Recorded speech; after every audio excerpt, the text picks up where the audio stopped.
Hi everyone, welcome back to my channel, and today I'm going to talk about a poem, Trance of Waiting.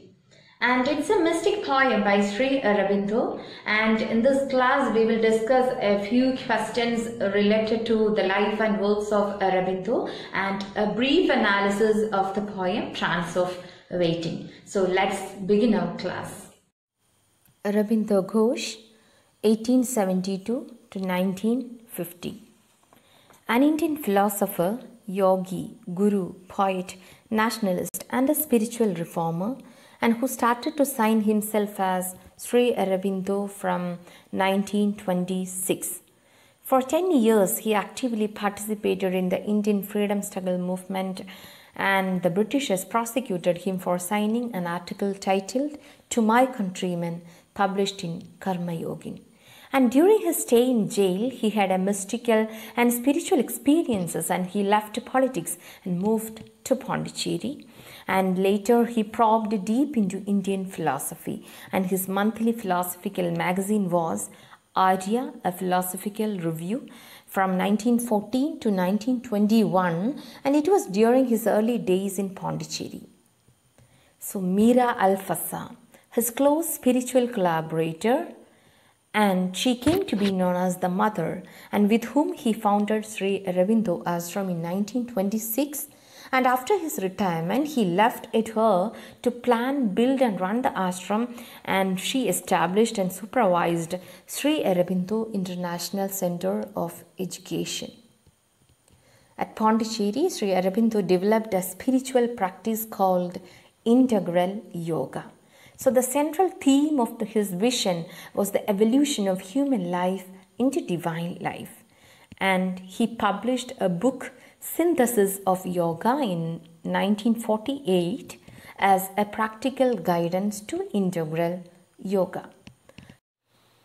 His main theoretical work is The Life Divine, a collection of essays published in Arya, and it deals with the theoretical aspects of integral yoga. And his spiritual epic poem, written in blank verses, Savitri, a legend and a simple, published in the year 1940. His literary outputs were in the form of letters to his disciples and were collected and published in a book called Letters of Yoga. So we are moving on to our poem, that is Trance of Waiting, and prior to the analysis of the poem, we need to discuss certain terms. So that is, the first one is, what is mysticism?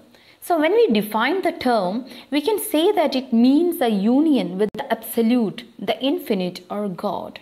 Or simply we can say that it's a spiritual belief that a connection can be obtained with God through thought and meditation. Then who is a mystic? Mystic is a person who tries to gain religious or spiritual knowledge through prayers and deep thought. And mystic poetry is an attempt to describe the divine, and through poetry a mystic poet gives a glimpse of the higher world. Sri Aurobindo stands as a mystic in the modern chaotic world. The power of mystic intuition and expression can be clearly seen in the poems of Aurobindo, and he is a revealer of ultimate truth, beauty and reality. And he says that yoga is the best medium to transcend a man from his conscious level to his superconscious level. And how can it be possible? So he gives an answer, that is only by an internal surrender or a complete dedication to God. And this union with the God may transform one person to a worthy human being. And according to him, a poet is a child of divine, and poetry overflows with full of living energy, so its creation, that means a poem, will be ever fresh and new. And his poems are powered with divine, spiritual and mystical elements. So through this poem in Trance of Waiting, he tries to connect a link between present life and divine life. So poetry is having a divine touch of mysticism. And in his another poem, The Rose of God, he brings out the possibility of God's omnipresence on earth. Trance of Waiting. Trance means a half-conscious state. So it's a temporary mental condition in which someone is not in control of themselves.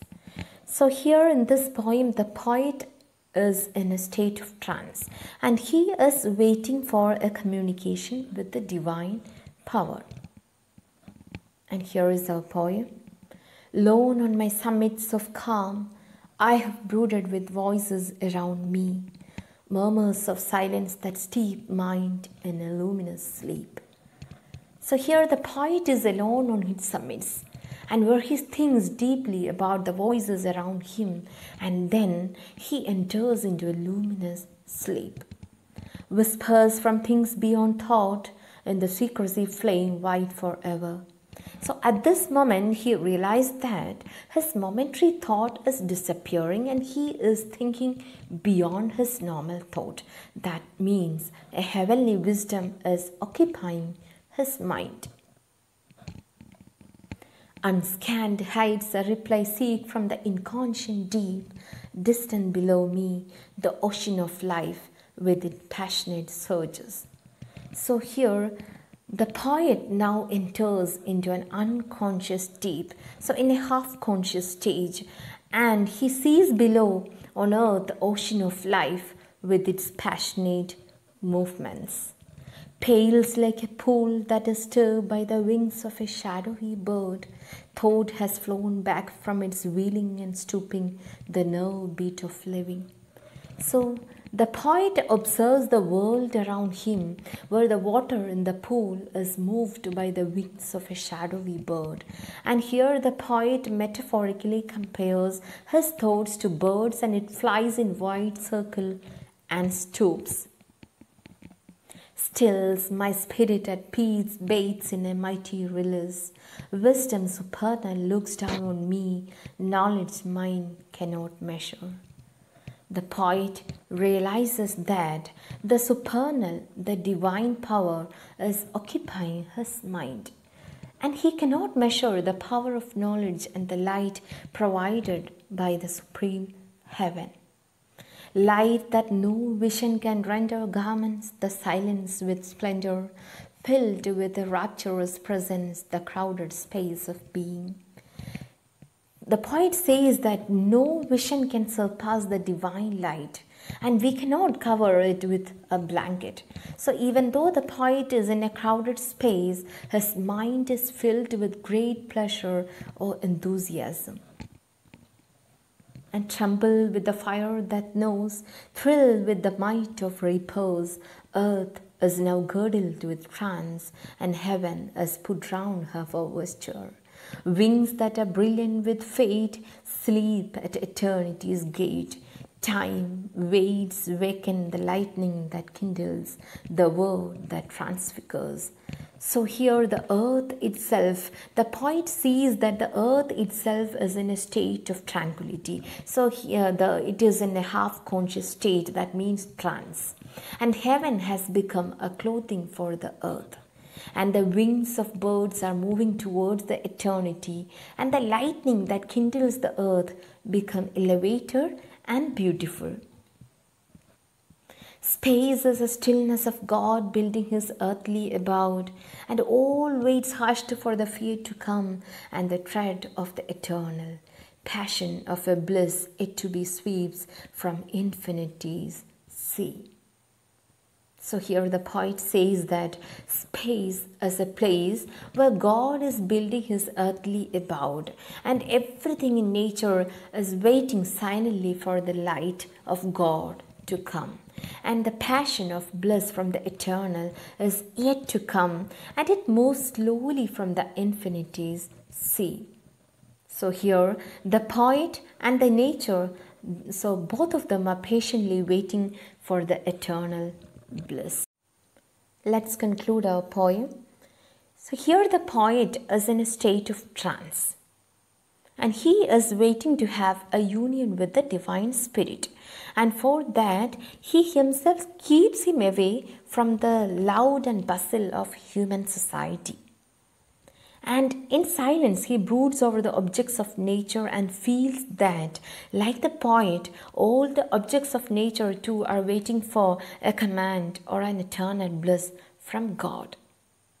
And when we analyze the poem in detail, we can see that the poet has used a number of mystical images and symbols, such as the ocean of life, the pool that is stirred by the wings of a shadowy bird, thought has flown back from its wheeling and stooping, my spirit at peace bathes in mighty release, earth is girdled with trance, fate sleep at eternity gates. So these are only some examples, and so all these images and symbols he used to express his blissful experience and ecstasies of the soul, and which added beauty and enduring effect to the poem. So here the poet is in a quest for experiencing the divine truth.